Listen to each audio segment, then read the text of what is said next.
এখন রান্না করব লতি দিয়ে চিংড়ি মাছ ভাজে দিয়ে দিলাম। এখন দিয়ে দিলাম লবণ, হলুদ, মরিচ ধনিয়া।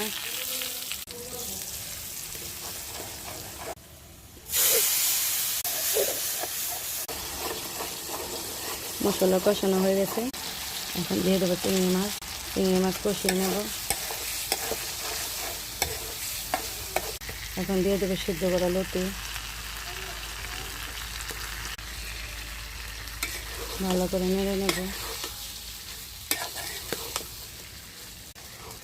সামান্য পানি দিয়ে দিলাম।